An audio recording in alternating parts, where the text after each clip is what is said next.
Vou falar agora com a doutora Mirelle Braz, advogada. Ela vai nos falar hoje um assunto muito interessante, principalmente para os empresários. Uma causa recente que você ganhou, uma causa sobre tributação muito importante, né? E que realmente vai repercutir, as pessoas vão poder usufruir disso também, né, doutora? Muito legal, primeira vez que eu vejo essa questão, né? Principalmente na área tributária, né? Que a gente paga imposto e fica por isso mesmo. Muito prazer o programa. Gostaria que você falasse sobre o assunto, então, para o nosso telespectador. Um prazer te receber aqui de novo. Para quem não assiste os bastidores, né, não sabe que a gente bate um papo muito gostoso antes sempre e com o maior prazer, né, de te receber, Milton, como uma pessoa, além de tudo, muito carismática, né? Obrigado, doutor. Mas nós tivemos uma recente vitória, foi um mandado de segurança que impetramos contra a União. Realmente, eu acho que todo contribuinte, seja de que lado for, né, seja trabalhador ou empregador, é onerado demais hoje em dia. Eu vejo que é uma grita geral contra os impostos. E já escrevi bastante sobre isso. E agora nós conseguimos obter uma vitória que é muito significativa, que é a declaração de inexigibilidade da contribuição previdenciária a cargo do empregador. Sobre algumas parcelas, não é sobre tudo, né? Todos nós sabemos que um empregador, um empresário, principalmente aquele empresário que tem muitos trabalhadores a seu cargo, assim como o empregado contribui para a Previdência, esse empresário também sofre descontos. Existe uma parte que é patronal. Esses 20% que incidem sobre algumas parcelas ditas indenizatórias, que são parcelas que não se referem a trabalho, e sim a indenização justamente por inatividade. Exemplo. Por exemplo, aqui, ó, trouxe até assim, a gente mata a cobra, né, e mostra. Eu trouxe aqui tanto a sentença quanto o acórdão para mostrar que não é uma tese furada, a gente não está vendendo magia para quem está nos assistindo. A gente está mostrando o que deu certo, o que funcionou, para que ele saiba que ele também pode pleitear. Nós temos aqui auxílio-doença, auxílio-acidente, férias, 1/3 constitucional de férias, aviso prévio indenizado, salário-maternidade, adicional de horas extras, adicional de periculosidade, adicional de insalubridade, adicional noturno, de transferência, 13º e vale transporte em pecúnia. Só para deixar claro, sobre o salário, não tem que pagar. Tem que pagar. Até depois a gente vai conversar sobre esse outro lado da questão. Mas assim, salário, o que é? Ela é remuneração por trabalho. Essas parcelas, vamos pegar uma aleatoriamente aqui, auxílio-doença ou auxílio-acidente. Elas não remuneram trabalho, elas indenizam a inatividade do empregado que por alguma razão está afastado. Lembrando que nós estamos falando dos primeiros 15 dias. Tá? De cada uma dessas parcelas. Isso, dentro de um contexto empresarial, quando se tem muitos empregados particularmente, representa muito em dinheiro. Então, nós tivemos o ganho, não apenas o direito, a declaração de que essas parcelas são inexigíveis do empregador, como de que ele pode receber de volta até 5 anos para trás, que é o lapso prescricional tributário. Então, são 5 anos pagos indevidamente para o fisco. Então, quem tem 1.000 funcionários e pagou é uma fortuna. É uma fortuna. Nós já temos jurisprudência aqui com valores bastante expressivos. Eu não vou mencionar nem as partes, nem os valores exatos, mas posso te dizer que já mais de R$1 milhão de ressarcimento. Então, são valores, de fato, muito expressivos.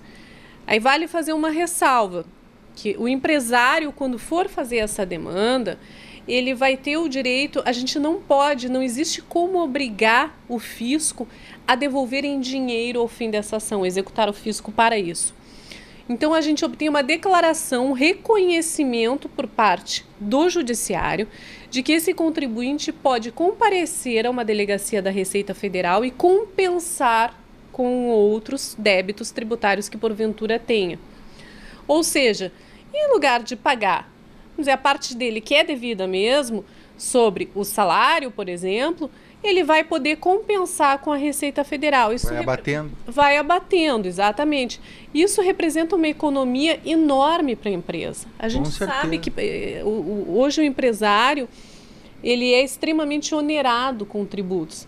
Nós tivemos exemplo de várias empresas que quebraram já no Estado justamente por uma sobrecarga fiscal. Representa um ganho para o empresário que é expressivo. Não, e não é só isso. O empresário é louco para baixar os preços e vender mais, ter mais produtividade, né? E aí o que acontece? O tributo é mais alto, ele não pode... O povo acaba sai perdendo, né, com tudo isso. Isso reflete no preço de qualquer serviço.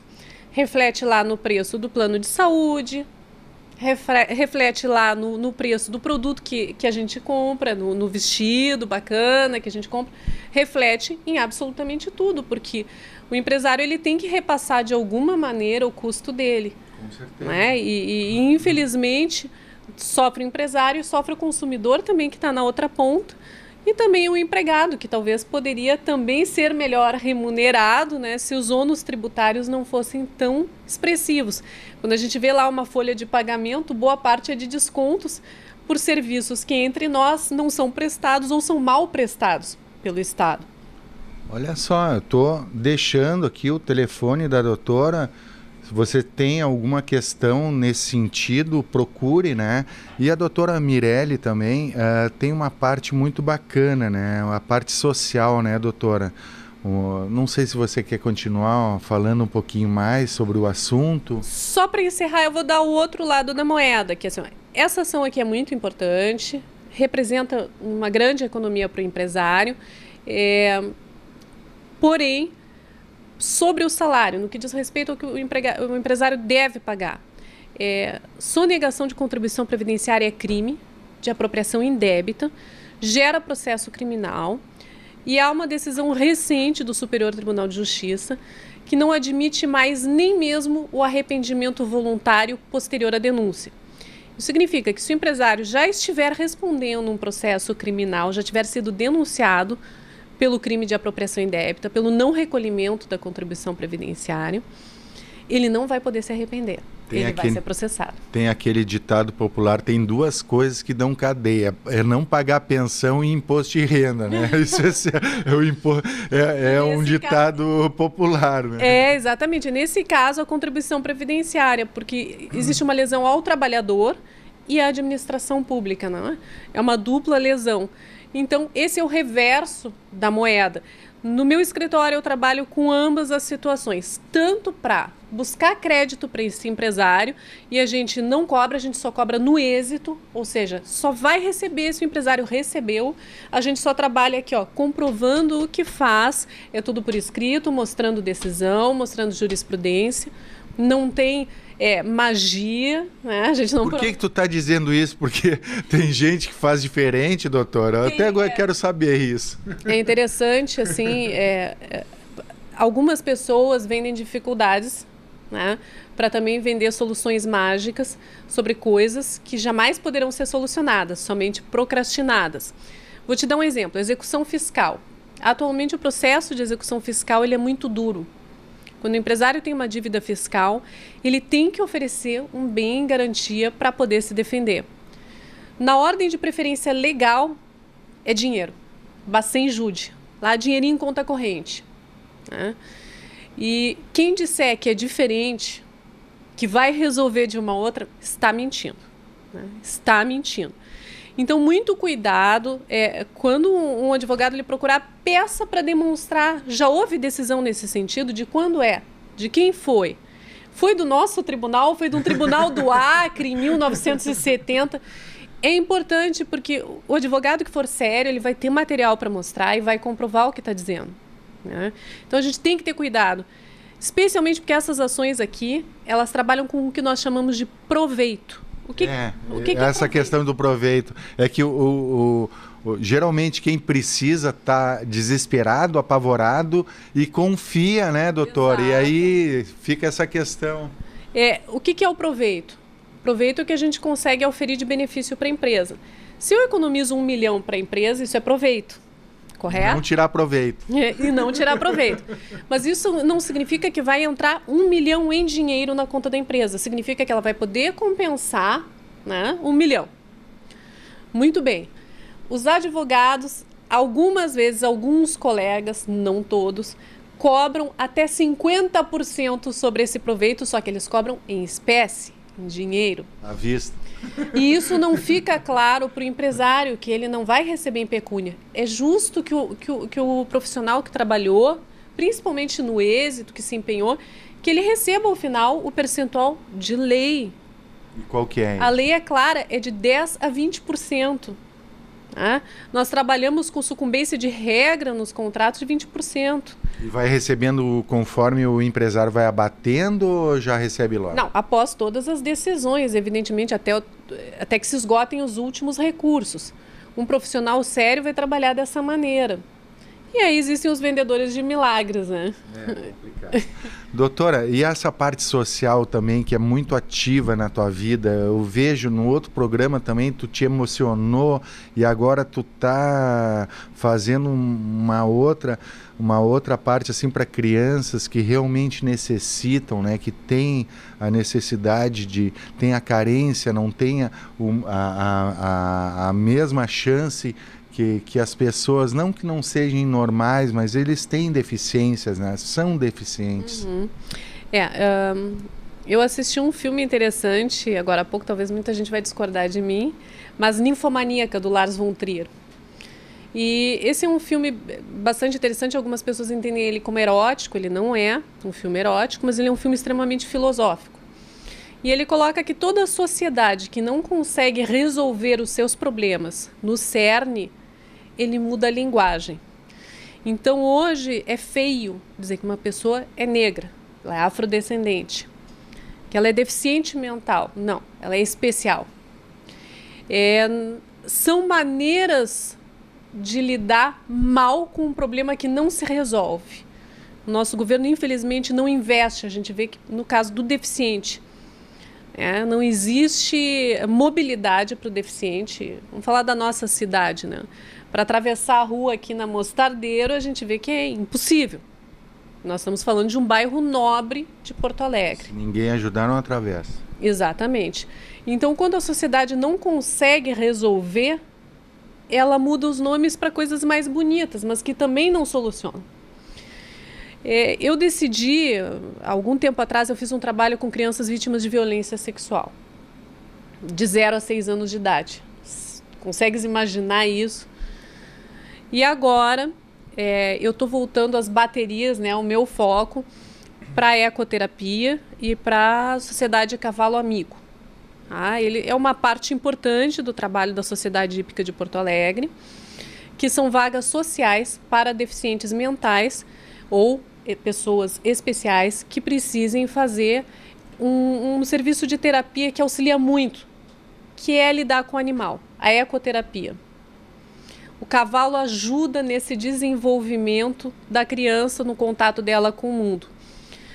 E então, diante disso, eu vou fazer uma palestra na Sociedade Hípica, orientando as famílias dessas pessoas sobre que direitos eles têm, por exemplo, deduções de imposto de renda, auxílio-doença, algum tipo de bolsa, quais são os direitos dela para lidar com essas questões de mobilidade, né? E, juntamente a isso, nós vamos fazer uma arrecadação de agasalhos, de botinhas, calças, agasalhos para essas pessoas. E é uma iniciativa. Assim, o serviço do Cavalo Amigo ele já existe. Né? Tem data para acontecer? A gente vai avaliar agora uma data exata. A gente já está arrecadando os agasalhos, mas nós vamos agendar uma data do evento que ainda está por vir, que é quando já tivermos um número assim razoável de agasalhos e de contribuições. Estarei lá, viu? Não, conto com a tua presença, já estás convidadíssimo. E aí nós vamos agendar uma data para fazer a palestra, a entrega dos agasalhos e mais uma questão importante, que é a adoção dessas pessoas deficientes no seguinte sentido: adote uma vaga. Arque com o custo, né, dessa ecoterapia, que é pequeno, são custos irrelevantes, em torno de R$200 por mês, e ajude uma família a recuperar, ou pelo menos auxilie no desenvolvimento, porque auxilia muito. Eu tenho presenciado, é um trabalho que de fato auxilia. Então nós vamos trabalhar com essas 3 questões: agasalhos, esclarecimento de direitos e a promoção dessas vagas para que essas pessoas tenham acesso a esse serviço. Hoje nós sabemos que para ter um cavalo, para usufruir desse esporte, é um esporte muito caro. Com certeza. Doutora, um grande prazer, viu? É legal demais essa questão também social e tentar ajudar as pessoas, né? Ter uma iniciativa, né? Realmente, e a competência de ter, de estar ganhando esse tipo de causa, né? Que realmente ajuda a todos. Muito obrigado, grande prazer. Eu que agradeço, o prazer é meu, e que todo mundo tente fazer um pouquinho. Essa é uma iniciativa pessoal, o Cavalo Amigo já existe, e é um projeto que eu adotei nesse momento, como já adotei outros em outros momentos. Se cada um puder fazer um pouco, dedicar um pouquinho de seu tempo, né, eu garanto que auxilia no outro lado também. Com certeza. Eu deixei aqui o telefone, entre em contato com a doutora Mirelle Brás, né, um escritório aqui muito lindo aqui na Mostardeiro. Te agradeço, viu? Muito obrigada, Milton.